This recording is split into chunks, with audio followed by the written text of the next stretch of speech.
का घूंघट। ये है देविका।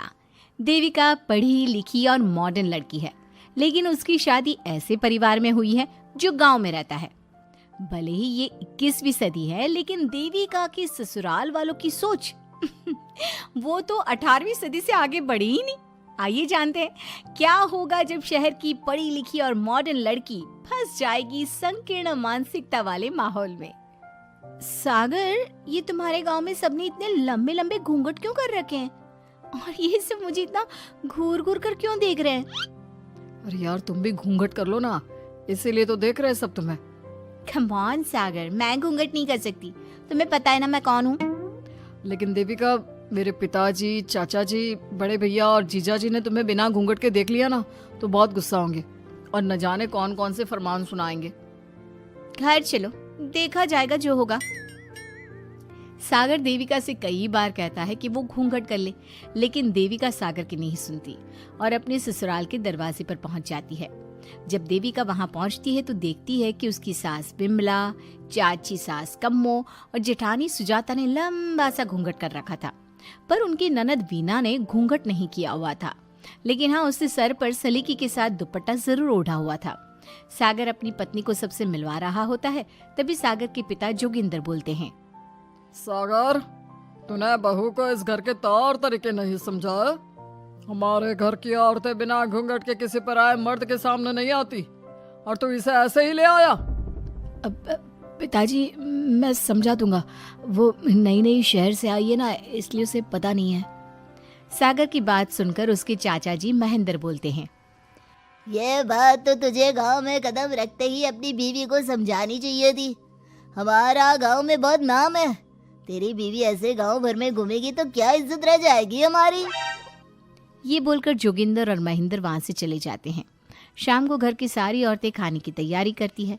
खाना तैयार हो जाता है, लेकिन घर की कोई भी औरत खाना नहीं खाती। बहुत रात हो जाती है, तब देविका कहती है, सासू माँ, खाना बने हुए तो देर हो गई, रात भी बहुत हो गई है, हम लोग खाना क्यों नहीं खा रहे हैं? अरे बहू, ये क्या बोल रही हो? हमारे यहाँ घर की औरतें तब तक खाना नहीं खाती जब तक घर के मर्द खाना ना खा ले। लेकिन इतनी देर हो गई, आप सबको भूख नहीं लग रही क्या? तभी देविका की जेठानी सुजाता कहती है, लग तो रही है, लेकिन यहाँ की यही रीत है, ये निभानी तो पड़ेगी ना। भाभी जी, ये रीत नहीं है, औरतों को प्रताड़ित करने का एक तरीका है। अगर इस घर के आदमी पूरी रात नहीं आए तो पूरी रात खाना नहीं खाओगी क्या? देविका ये बोलकर सीधा सागर के पास जाती है। सागर उसे समझाता है, देविका, यहाँ ऐसा ही होता है, तुम थोड़ा सब्र कर लो, पिताजी और चाचा जी आते ही होंगे, फिर हम सब खाना खाएंगे। सागर देविका को समझा ही रहा था, तभी देविका की ननद वीना आकर कहती है, सागर, खाना खाने आ जाओ, पिताजी और चाचा जी आ गए हैं। चलो देविका, तुम्हारा इंतजार खत्म हुआ। सागर खाने के लिए बैठ जाता है। जब सब खाना खाने बैठते हैं तो देविका भी बैठ जाती है। सागर धीरे से उसे कहता है, अरे देविका, ये क्या कर रही हो? तुम इस तरह हमारे साथ खाना नहीं खा सकती। मगर क्यों सागर, मुझे भूख लगी है, सब लोग खा रहे हैं तो मैं क्यों नहीं खा सकती? ये हमारे घर का नियम है, पहले घर के आदमी खाते हैं और बाद में औरतें। लेकिन सागर, हमारे घर में तो ऐसा कोई नियम नहीं है। देविका और सागर में बहस छिड़ जाती है। तब सागर का बड़ा भाई कहता है, सागर, तेरी बीवी को एक बार में समझ में नहीं आता क्या कि इस घर की औरतें मर्दों के खाना खाने के बाद ही खाना खा सकती है? भैया, मैं देविका को यही समझा रहा था। मुझे तो लग रहा है कि इसके दिमाग में कोई बात ही नहीं बैठती एक बार में। भैया, मेरे दिमाग में बात तब बैठेगी ना जब आपकी बात कोई ढंग की होगी। अरे आखिर क्यों घर की औरतों को आप लोगों की बात खाना मिलेगा? हाँ, अब से पहले घर की किसी औरत ने घर की किसी मर्द से इस लहजे में बात नहीं की थी, इसलिए वो सब देविका की बात सुनकर हैरान रह गए।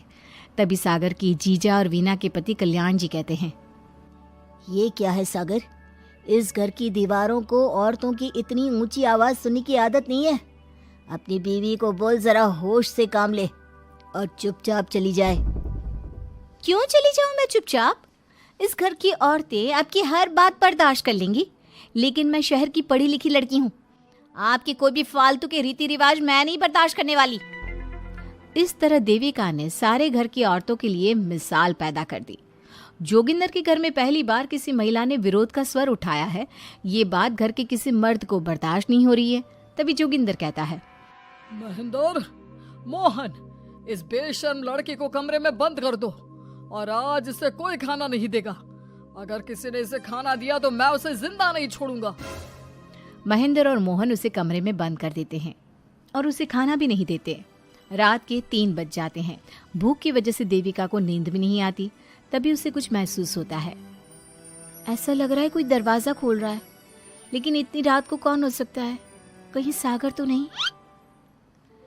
देविका उम्मीद भरी नजरों से दरवाजे की तरफ देखती है, लेकिन दरवाजा खोलने वाला सागर नहीं बल्कि विमला और कम्मो है। माँ जी, चाची जी, आप दोनों? बहू, ये ले, हम तेरे लिए खाना लाए हैं, खा ले। और ये बात ना तो किसी को बताना मत कि हमने तुझे खाना दिया है, नहीं तो हमारे मर्द मार मार कर हमारा बुरा हाल कर देंगे। माँ जी, आप यहाँ इतना घुट घुट कर क्यों रहती हो? देविका, अब तू भी इस घर की बहू है, तू भी हमारी तरह रहना सीख ले। इस घर के कायदे कानून अपना ले। इस घर के मर्द तो कभी बदलने वाले हैं नहीं बहू, तो तू ही बदल ले अपने आप को। माँ जी, बदलाव अच्छे के लिए हो तो हमें बदलना चाहिए, बेकार और बेतुकी बातों का तो विरोध करना चाहिए। दोनों ने देविका को समझाने की कोशिश की, लेकिन देविका ने उल्टा उन्हें ही समझा दिया। इसी तरह एक दिन देविका किसी बात पर जोर जोर से हंस रही थी। तभी देविका की सास विमला ने उसे टोकते हुए कहा, अरे बहू, तू इतनी जोर जोर से क्यों हंस रही है? हमारे घर की औरत इतनी जोर जोर से नहीं हंसती। विमला अपनी बहू को समझा रही थी कि तभी महेंद्र बोलता है, अरे कम्मो, कौन है ये औरत जो बेशर्मों की तरह जोर जोर से हंस रही है? तभी कम्मो और देविका बाहर आ जाती हैं। जी वो मैं हंस रही थी चाचा जी, अब आप लोग हंसने पर भी पाबंदी लगाओगे क्या? तुम जैसी बदतमीज लड़कियों से मैं बात नहीं करना चाहता, लेकिन कान खोलकर सुन लो, इस घर की औरतें इतना जोर जोर से नहीं हंसती। और हाँ, तुम्हें पहले ही बता चुके हैं कि इस घर की दीवारों को औरतों की तेज आवाज सुनने की आदत नहीं है। इस घर की दीवारों को आदमियों की ऊंची आवाज सुनने की आदत है, लेकिन औरतों की नहीं। चाचा जी, आपके घर की दीवारें तो बहुत दोगली है। हर पाबंदी औरतों के लिए क्यों चाचा जी? औरतें ये नहीं कर सकती, औरतें वो नहीं कर सकती। औरतें सांस ले सकती है या उस पर भी पाबंदी है? चुप हो जाना बहू, मत बोल और घूंघट कर ले। ये तेरे चाचा ससुर है, थोड़ा तो लिहाज कर। कम्मो के समझाने पर भी देविका चुप नहीं होती। वो महेंद्र से ऐसे ऐसे सवाल पूछती है जिनका जवाब उसके पास होता ही नहीं। महेंद्र गुस्से से सागर को आवाज देता है। महेंद्र की आवाज सुनकर घर के सभी आदमी बाहर आ जाते हैं। जी चाचा जी, आपने बुलाया? अपनी मुंह जोर बीवी को यहाँ से ले जाने तो कुछ अनर्थ हो जाएगा। क्या हुआ चाचा जी? तेरी बीवी जिस तरह से मुझसे बात कर रही है, छोटे बड़े की तमीज नहीं है इसे। कम से कम 7 दिन तक ये कमरे से बाहर नहीं निकलनी चाहिए। अगर इसे मैंने कमरे से बाहर देख लिया तो किसी की खैर नहीं, समझे? पर मैंने कुछ गलत नहीं बोला। सागर, जो सच है मैंने वही कहा है।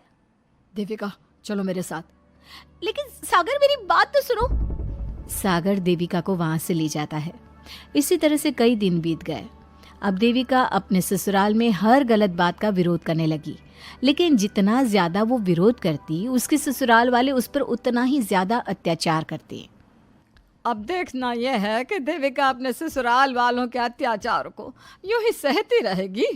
क्या उसके ससुराल में घूंघट में औरतों का दम इसी तरह घुटता रहेगा? अगर आप इन सवालों के जवाब जानना चाहते हैं ना, तो हमें कमेंट करके ज़रूर बताइएगा। और हमारी स्टोरी को लाइक, शेयर और चैनल को सब्सक्राइब करना ना भूलें।